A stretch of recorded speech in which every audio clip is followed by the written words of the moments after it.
मिनश्शैतानिर्रजीम बिस्मिल्लाहिर्रहमानिर्रहीम।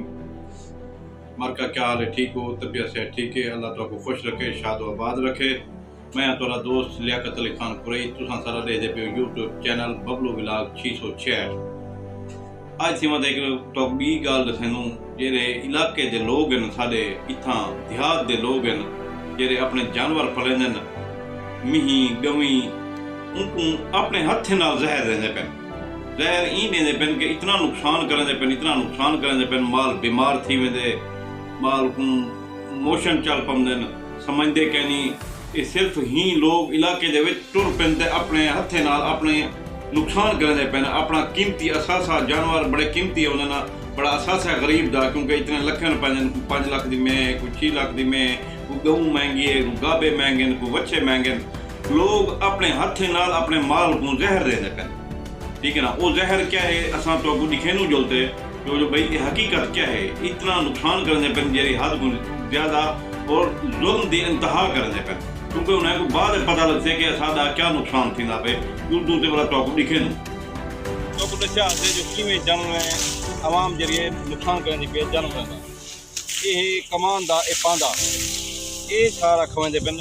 लोगों को जरा नुकसान करना पे, माल का सारा कीमती सरमाया जरा नुकसान अपने हाथे नाल जरा ना आप जहर देने पेन जानवरों को, माल को देने पेन। खुद इंसान अपने जरा ना बंदे इतने लोकल मजदूर हैं सारे, ये सारे कब करें तो जानवरों को खाने, ठीक है ना। तो हाँ अगर तो अगली वीडियो दिखे नू कि नुकसान क्या है तो तफसीली कमान का दिखे ना। दूसरी गल है जो भाई ये डॉक्टर कहीं ने पूछ रहे आम आगे समाज तो भाई उनके कितने नुकसान हैं, कितने सारे नुकसान आते। तो वीडियो थोड़ी जरी ना दिखे नू तो कुछ देता।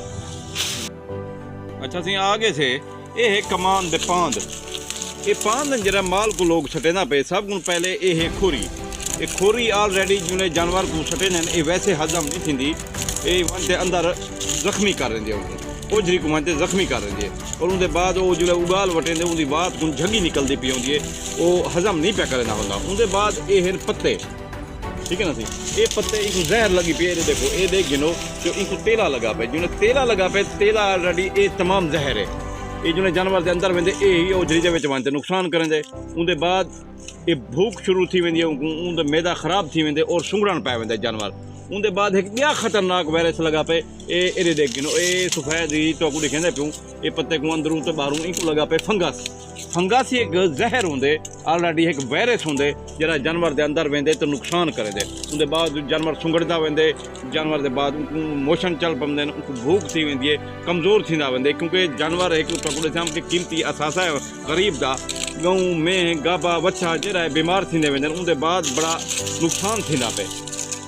अच्छा सी कमान का अगर कोई फायदा है तो सिर्फ गन्ने दे विच है, क्योंकि गन्ना तुसां मिक्स करते बरसीन दे विच मिक्स करते दे सकते वे, वो खा सकते बड़ा शौक नाल खमदे। भूंज जी मिक्स करते दिओ तो वो खा सकते, क्योंकि हिंदे विच गुड़ होंदे आगे समझ, क्योंकि मिक्स मिठा थी वेंदे वो शौक नाल खमदे। वड्डे पहले भी आदे जो भाई जानवरों को गुड़ खवाया वने, आगे 2 रोलियां 4 रोलियां सर्दियों के विच देंदे हन।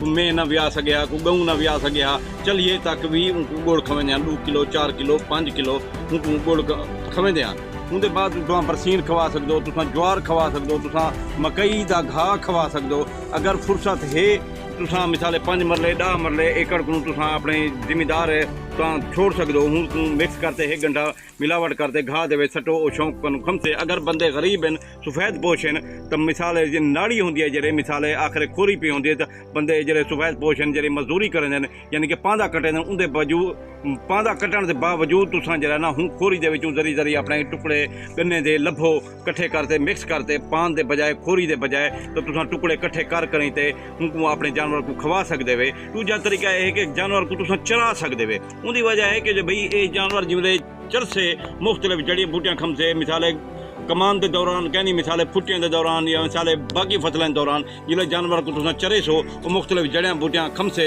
तो ताकत थी से। तो दूजी गाल है जो भाई जानवर को असा गन्ना जरा गन्ने की नाड़ के छुड़ा सकते वे। वो खमसे जानवर बड़ा सियाणा होंगे मुख्तलिफ यानी कि टुकड़े कटते खमदे वदा भला थोड़ी वीडियो तो दिखे था जो भाई गन्ने किमें खमदन जानवर किमें खमदन, यानी कि मैं एक दिखे था गमी खमजा पैन वो भी तो थोड़ी जी वीडियो दिखे।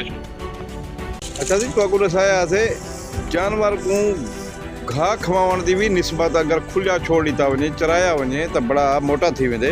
ये देखो ना ये हम कमान ਦੀ ਨਾੜੀ ਹੈ ਜਿੱਕੋ ਸੰਸਰਾ ਕੇ ਜਾਦੂ ਨਾੜੀ ਹੈ ਇਹਦੇ ਵਿੱਚ ਉਹ ਗੰਨੇ ਚੁਣ ਤੇ ਖੰਦਾ ਵਦੇ ਗੰਨੇ ਦੀ ਤਾਂ ਜ਼ਰੂਰ ਤਾਕਤ ਥੀ ਸਕਦੀ ਹੈ ਲੇਕਿਨ ਪਾਂਦੇ ਦੀ ਬਿਲਕੁਲ ਨੁਕਸਾਨ ਹੈ ਪਾਂਦਾ ਨਹੀਂ ਖਵਾਉਣਾ ਚਾਹੀਦਾ हर सूरत है देखो खुला जानवर को जितना चले सो मुख्तलिफ जड़ियाँ बूटियाँ खम से गन्ने खम से तो इंशाल्लाह उनको ताकत हम से ये मैं दिखाने का मकसद है वे दे गिनो